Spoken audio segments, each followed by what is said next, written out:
Tasawuf amali. Tasawuf amali lebih besar dari sendiri, maka dapat dipahami sebagai ajaran tasawuf yang lebih menekankan kepada perilaku yang baik dalam kaitannya dengan amalan ibadah kepada Allah. Di dalamnya ditekankan tentang bagaimana melakukan hubungan dengan Allah melalui dzikir atau wirid yang terstruktur dengan harapan memperoleh ridha Allah SWT. Tasawuf amali lebih besar dari merupakan tasawuf yang mengedepankan muja lebih besar dari hadah, dengan menghapus sifat-sifat yang tercela, melintasi semua hambatan itu, dan menghadap total dengan segenap esensi diri hanya kepada Allah SWT. Tasawuf amali adalah tasawuf yang membahas tentang bagaimana cara mendekatkan diri kepada Allah SWT. Ya. Tasawuf amali ini adalah seperti yang dipraktekkan itu di dalam kelompok tarekat. Ya, seperti di kampung Bapak umpama di Payakumbuh itu kan dekat Taram itu di Kabupaten 50 Kota itu ada semacam tarekat.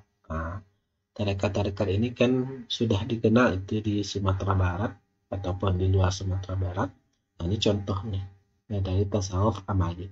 Di mana di dalam kelompok ini terdapat sejumlah sufi yang mendapat bimbingan dari petunjuk dari seorang guru tentang bacaan dan amalan yang harus ditempuh oleh seorang sufi dalam mencapai kesempurnaan rohani agar dapat berhubungan langsung itu dengan Allah. Nah, dalam pengertian ini, tasawuf amali berkonotasikan tarekat. Praktik amalinya disistematisasi sedemikian rupa itu sehingga masing-masing tarekat mempunyai metode sendiri-sendiri. Nah, pengertian ini ditegaskan oleh J. Spence Trinmingham bahwa tarekat adalah suatu metode praktis untuk menuntun, membimbing seorang sufi secara berencana dan dengan jalan pikiran, perasaan, dan tindakan terkendali terus-menerus kepada suatu rangkaian makam untuk dapat merasakan hakikat yang sebenarnya. Nah, kemudian di sini ada sejarah perkembangan dari tasawuf amali. Nah, berkembangnya sejarah tasawuf amali ini mengalami beberapa fase. Yaitu yang pertama itu abad ke-1 dan ke-2 Hijriah. Tasawuf masih berupa perilaku zuhud yang didasari rasa khauf, takut, dan masih bersifat praktis. Belum ada konsep-konsep tasawuf secara terpadu. Kemudian abad ke-3 Hijriah, kata tasawuf mulai digunakan. Orang ahli ibadah sebelumnya disebut abid atau nasik. Pada abad ini disebut dengan sufi. Abad ke-4 Hijriah, perkembangan tasawuf semakin pesat dan munculnya istilah syariat, tarekat, hakikat, dan ma'rifat sebagai penjelasan perbedaan ilmu lahir dan ilmu batin. Kemudian lanjut pada abad ke-5 Hijriah, adanya pemancangan ajaran-ajaran tasawuf sesuai dengan prinsip-prinsip ahli sunnah wal jamaah oleh Imam Al-Ghazali. Abad ke-5, abad ke-6 ya, yang nomor 5, tapi abad ke-6 Hijriah, muncul para sufi yang mengembangkan tasawuf dalam bentuk institusi tarekat. Nah, yang kemudian itu berkembang pesat itu sampai itu pada saat sekarang. Kemudian macam-macam amalan itu dalam tasawuf. Ya. Yang pertama adalah syariat. Ya. Syariat itu berasal dari kata syara. Ya, secara etimologi atau bahasa itu mempunyai arti jalan-jalan yang bisa ditempuh air. Maksudnya adalah jalan yang harus ditempuh manusia untuk menuju jalan Allah Subhanahu wa Ta'ala. Secara umum, syariat merupakan hukum, segala ketentuan yang ditetapkan Allah SWT, yang mengatur seluruh sendi kehidupan umat muslim di dunia, mulai dari urusan hubungan antara manusia dengan Tuhan, manusia dengan manusia, habuminallah habuminanas, kunci menyelesaikan masalah kehidupan baik dunia dan akhirat, rukun, syarat, halal haram, perintah larangan, dan sebagainya. Sumber syariat sendiri berada dalam Al-Quran dan As-Sunnah. Nah, Syariat itu merupakan hukum segala ketentuan ditetapkan Allah yang mengatur seluruh sendi kehidupan umat muslim di dunia. Mulai dari urusan hubungan antara manusia dengan Tuhan, manusia dengan manusia. Ya, di dalam syariat kan itu ada muamalah, ya, ada akidah, ya, ada akhlak dan lain-lain dan sebagainya. Ya, kunci dalam menyelesaikan masalah kehidupan baik dunia dan akhirat. Nah, rukun, ada syarat, ada halal haram, ada perintah larangan, ada sumber syariat ini sendiri atau berasal dari Al-Quran dan hadis. Dan juga nanti ada pemahaman-pemahaman atau ijma ulama berupa kias dan lain sebagainya. Syariat nanti juga terangkum itu di dalam fikih Islam. Ya, kita lihat itu ada tool. Tool di sini adalah alat untuk menuju sebagai makrifat. Itu nanti ada 4, ada syariat yang telah kita pelajari, ada tarekat, ada hakikat, dan ada makrifat. Yang pertama itu adalah ilmu. Ilmu kita harus tahu ilmu syariat. Yang kita pelajari tentang fikih, tentang akidah, contohnya itu adalah masalah syariat, ya, tentang sholat, ibadah, haji, puasa. Ya, kita harus menjalankan yang namanya syariat terlebih dahulu. Itu adalah ilmunya. Kemudian perilakunya itu dalam bentuk tarekat, ada pemikiran dalam bentuk hakikat, ada kesadaran itu dalam bentuk makrifat. Nah, syariat itu senantiasa mensucikan diri, baik zahir atau batin. Sedangkan tarekat fungsikan hati itu dengan kelembutan ar-Rahman ar-Rahim. Kemudian hakikat itu letakkan rohaniyah pada tempatnya, yaitu arashi. Kemudian ma'rifat, kesempurnaan penyatuan antara syariat, tarekat, dan hakikat itu jalan itu menuju ma'rifatullah, untuk mengenal Allah. Nah, ini contohnya di sini untuk memudahkan pemahaman. Kenapa kita perlu di sini tarekat contohnya. Bahkan 4 tingkatan spiritual umum dalam agama Islam, syariat, tarekat atau tarekat dan hakikat, atau hakikat dari al-haq. Ya, tingkat keempat itu ada ma'rifat, yang merupakan tingkatan yang tak terlihat. Tingkatan keempat sebenarnya merupakan inti dari wilayah hakikat, ya, sebagai esensi dari seluruh tingkatan kedalaman spiritual itu beragama tersebut. Kita lihat di sini. Ya. Ada wilayah syariat. Nah, itu wilayah yang esoteris seperti fikih. Kalau kita umpamanya sholat terpenuhi syarat dan rukunnya, nah itu kan masalah fikih baru. Nah, kemudian ada tarekat, ada hakikat, kemudian nanti juga berhubungan nanti dengan tasawuf. Tarekat ini digambarkan jalan-jalan kecil, ya. Kemudian di tengah-tengah dua ini ada hakikat yang akan didapatkan kalau kita setelah kita menjalankan syariah, kemudian setelah itu jalan tarikah, kemudian itu hakikat. Dan nanti kita akan mengenal Allah melalui ma'rifatullah. Nah, kita lihat di sini tarekat. Tarekat berarti metode atau jalan yang secara konseptual terkait dengan hakikat atau kebenaran sejati. Dalam aliran tasawuf atau sufisme, tarekat mencapai tujuan sedekat mungkin dengan Allah SWT dengan menerapkan metode pengarahan moral dan jiwa.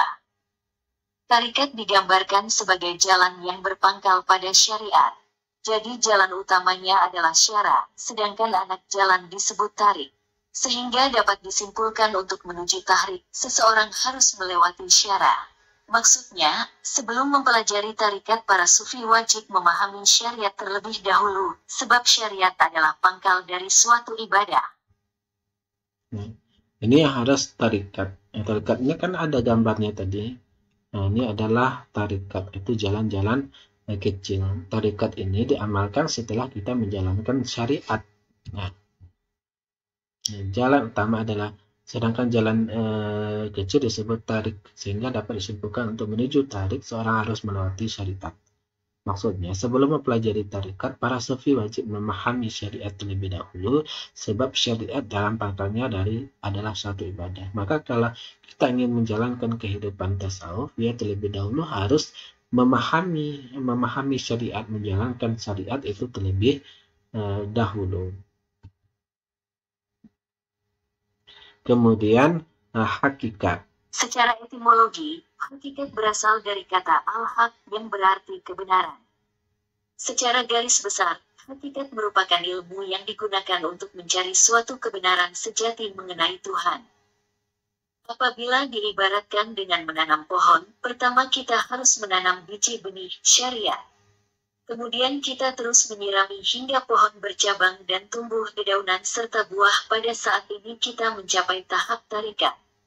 Terakhir kita harus merawat pohon tersebut agar diperoleh buah yang ranum. Inilah yang diartikan hakikat suatu perjalanan akhir. Intinya, hakikat tidak bisa dilepaskan dari syariat dan tarekat. Ma'rifah ditinjau dari ini namanya hakikat. Ya, diibaratkan dengan menanam pohon itu kan bisa kita pahami. Berarti kebenaran secara garis besar kayak merupakan ilmu yang digunakan untuk mencari suatu kebenaran sejati mengenai Tuhan. Nah, ini di sinilah letaknya hakikat itu sendiri. Nah, itu bisa dipahami. Ditinjau dari segi bahasa, ma'rifah berasal dari kata arafah yurifu irfan. Secara umum, ma'rifah didefinisikan sebagai kumpulan ilmu pengetahuan, pengalaman, dan amalan ibadah yang merupakan perpaduan dari syariat, tarikat, dan hakikat, di mana nantinya ilmu ini digunakan untuk mengenal Allah SWT lebih mendalam melalui sanubari atau mata hati. Menurut Imam Al-Ghazali, ma'rifah adalah mengenal rahasia-rahasia Allah SWT dan aturan-aturannya yang melingkupi seluruh yang ada. Seseorang yang sudah sampai pada tahap ma'rifah, maka ia berada sangat dekat dengan Tuhannya, seakan tidak tabir penghalang. Nah, ini yang dikatakan ma'rifah. Ini kan kita lihat bahwa ma'rifah itu arafah yu'rifu irfan. Arafah yu'rifu irfan. Secara umum, ma'rifah didefinisikan sebagai kumpulan ilmu pengetahuan, pengalaman, amalan ibadah yang merupakan perpaduan dari syariat, tarikat, dan hakikat. Makanya yang ma'rifah itu yang tingkatan keempat. Setelah kita menjalankan syariat, tarikat, dan hakikat, baru kita akan mendapatkan ma'rifah. Nah, di mana nantinya ilmu ini digunakan untuk mengenal Allah. Allah tabir penghijab itu setelah terbuka. Ya, Allah akan memberikan cahayanya. Cahayanya dalam artian di sini Allah akan memberikan ilmu kepada kita. Nah, digunakan untuk mengenal Allah mendalam melalui sanubari dan mata hati. Kita mengenal Allah itu dengan mata hati. Hati kita itu ibarat punya mata. Dan mengenal Allah itu dengan mata hati. Tapi mata hati kita itu harus dibuka terlebih dahulu dengan menjalankan syariat, tarikat, dan hakikat. Menurut Imam Al-Ghazali, ma'rifah adalah mengenal rahasia-rahasia Allah dan aturan-aturannya yang melingkupi seluruh yang ada. Seseorang yang sudah sampai pada tahap ma'rifah, maka ia berada sangat dekat dengan Tuhannya, seakan tidak ada takbir penghalang, seakan tidak ada tembok yang menghalang. Kita dengan ruangan sebelah, pamannya ada tembok menghalang, hilang temboknya itu, itulah yang dikatakan ma'rifah. Kita bisa mengenal Allah. Nah, ini berdasarkan objek dan sasarannya, tasawuf itu dapat diklasifikasikan misalnya menjadi 3, yaitu tasawuf akhlaki, akmali, dan falsafi. Ini kesimpulannya tasawuf yang menekankan nilai-nilai etis, moral. Tasawuf amali, tasawuf yang lebih mengutamakan kebiasaan beribadah. Tasawuf falsafi, tasawuf menekankan pada masalah-masalah filsafat dan metafisika. Tasawuf ini disebut juga dengan tasawuf irfani, bersikap pengetahuan diri. Ini kita melihat perbedaan berdasarkan objek dan sasarannya masing-masing. Kemudian ada juga perbedaan antara tasawuf sunni dengan tasawuf falsafi. Tasawuf sunni bersumber dari Al-Quran dan hadis. Tasawuf falsafi bersumber pada pemikiran filsafat yang diramu dengan tasawuf. Ya, kemudian tasawuf sunni tidak menyimpang dari Al-Quran dan hadis. Tasawuf falsafi itu kalau kita lihat perbedaannya ada kecenderungan bertentangan dengan Al-Quran dan hadis. Kemudian tasawuf sunni ajarkan ketidaksamaan makhluk dan Allah. Jelas Allah dan makhluk itu tidak sama menurut Al-Quran dan hadis. Lam yakul lahu kufuwan ahad. Mukhalafatul lil hawadis. Allah tidak sama dengan makhluknya. Tasawuf falsafi ajarkan kesatuan makhluk dan Allah dalam konsep ittihad dan ulul. Ini kan berbeda. Ya. Kemudian tasawuf sunni, keseimbangan antara hakikat dan syariat. Tasawuf falsafi menegaskan syariat, menolak itu hakikat. Ini kan letak perbedaan antara tasawuf sunni dengan tasawuf falsafi. Kemudian perbedaan sunni, tasawuf sunni dengan falsafi. Tasawuf sunni metode pendekatan menunjuk pada segi praktis. Falsafi, metode pendekatannya menonjol pada segi teoritis. Sunni termotivasi untuk membersihkan jiwa yang lebih berorientasi pada aspek dalam, yaitu cara hidup yang lebih mengutamakan rasa dan lebih mementingkan keagungan Tuhan dan bebas dari egoisme. Ya, perbedaan yang namanya tasawuf falsafi, konsep mengedepankan asas rasio dengan pendekatan yang menganggap bahwa tiada Tuhan apapun yang wujud kecuali Allah.